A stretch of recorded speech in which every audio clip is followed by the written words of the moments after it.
O ex-diretor da TV Globo, José Bonifácio de Oliveira Sobrinho, o Boni, sofreu um infarto e foi internado nos Estados Unidos. O ex-diretor da TV Globo, José Bonifácio de Oliveira Sobrinho, o Boni, de 86 anos, foi internado na semana passada nos Estados Unidos. Segundo a TV Vanguarda, afiliada da emissora no interior de São Paulo, da qual o Boni é sócio, ele sofreu um infarto durante um voo entre Nova York e Rio de Janeiro. Nesta terça-feira, no Instagram, Boninho, filho do ex-diretor, publicou uma imagem com o pai e disse que seu estado de saúde é bom. O infarto ocorreu na madrugada de 5 de outubro. O avião em que Boni estava precisou fazer um pouso de emergência em Orlando. Na cidade, o ex-executivo passou por uma cirurgia cardíaca. Boni ocupou diversos cargos de direção na Globo de 1967 a 1997. Atuou como consultor da emissora de 1998 e 2001.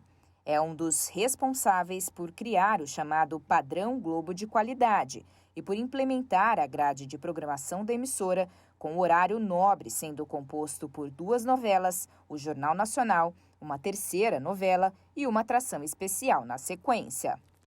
A Comissão de Constituição e Justiça da Câmara aprovou o projeto que obriga síndicos e administradores a comunicarem às autoridades a ocorrência de maus tratos contra animais em condomínios.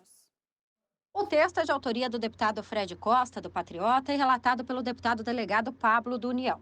De acordo com o projeto que foi aprovado em sessão, passa a ser obrigação do síndico comunicar às autoridades competentes, em até 24 horas, a prática de maus tratos a animais, de que tenha conhecimento, seja ocorrência nas unidades autônomas ou nas áreas comuns. Ainda segundo a proposta, os síndicos também deverão divulgar no condomínio informações sobre a nova responsabilidade. Se não cumprirem a determinação, os responsáveis pelo local poderão responder por infração administrativa. Os condomínios terão um prazo de até 3 meses para se adequarem. Segundo o relator do projeto, o deputado delegado Pablo, o mesmo tendo uma punição penal, ainda é muito comum a ocorrência de maus tratos a animais. Essa lei é pensada no sentido de reforçar a vigilância, pois há algum tempo o legislador sabe que sozinho o direito penal não pode solucionar de maneira eficiente todos os problemas sociais ocorridos. O texto tramita pelas comissões em regime conclusivo. Caso não seja apresentado o recurso assinado por 52 deputados, a proposta vai direto para o Senado. A pena para quem maltrata animais, cães e gatos é de 2 a 5 anos de reclusão. A Anvisa ampliou a validade da vacina da Pfizer contra o coronavírus para 15 meses. A agência diz que a medida traz mais benefícios que riscos. A Anvisa, a Agência Nacional de Vigilância Sanitária, aprovou nesta terça-feira a ampliação do prazo de validade da vacina anti-Covid da Pfizer para 15 meses. Anteriormente, havia lotes limitados a 9 e a 12 meses de uso. A medida é excepcional e foi aprovada por unanimidade. Segundo um comunicado da agência, a decisão se deu porque uma avaliação técnica robusta demonstrou que os benefícios da extensão superaram os supostos riscos que a medida traria no combate à Covid-19. Medida semelhante foi tomada em abril, quando a validade foi estendida para o período de 12 meses. Porém, desta vez, não modifica os prazos da vacina pediátrica da Pfizer, somente do imunizante para os adultos. Informações sobre os lotes e prazos de validade podem ser encontrados no site da Pfizer. Segundo o comunicado da Anvisa, as vacinas continuam sendo essenciais no combate à pandemia, especialmente em prevenir doenças graves e morte. O laboratório AstraZeneca não conseguiu avançar com o ensaio clínico de uma vacina nasal contra a Covid. Os testes não atingiram o resultado esperado. O ensaio clínico preliminar de uma fórmula nasal da vacina anti-Covid, desenvolvida pela Universidade de Oxford, em colaboração com o laboratório britânico AstraZeneca, fracassou.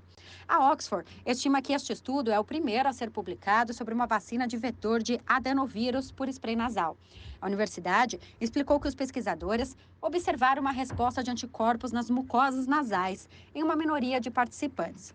E acrescentou que a resposta imunológica sistêmica à vacinação intranasal também foi a mais fraca do que a vacinação intramuscular. A professora associada da Universidade St. Douglas, que participou do estudo, afirmou que o spray não funcionou tão bem quanto esperado. O estudo usou o mesmo vetor adenovírus que é usado para a vacina desenvolvida pela Oxford com a AstraZeneca, um dos primeiros soros contra o Covid desenvolvidos no mercado no auge da pandemia.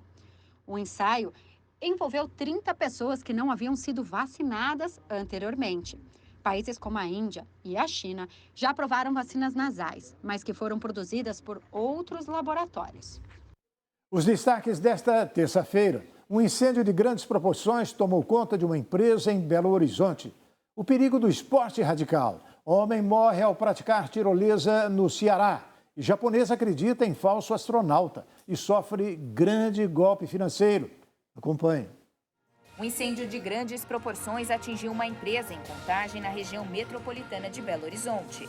A equipe de bombeiros afirmou que 3 tanques estavam com material inflamável e teriam provocado as explosões. Uma pessoa que estava na empresa ao lado precisou ser socorrida por problemas respiratórios. A empresa foi autuada pela Secretaria Municipal de Meio Ambiente para, no prazo de 24 horas, explicar a causa do incêndio.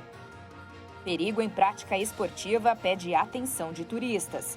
Um homem de 39 anos morreu em um acidente em uma tirolesa em Canoa Quebrada, no litoral do Ceará, e compartilhou imagens da atração em uma rede social momentos antes do acidente. Sérgio Murilo Lima de Santana, natural de Belém do Pará, caiu após a viga de sustentação da tirolesa romper no momento da descida. Ele foi socorrido, mas não resistiu. Vigarista do espaço. Uma japonesa de 65 anos conheceu um pseudo-astronauta no Instagram. Em meio a conversas, o golpista conseguiu convencer a idosa com declarações de amor que precisava de R$160 mil para voltar para a Terra e então conseguirem se casar.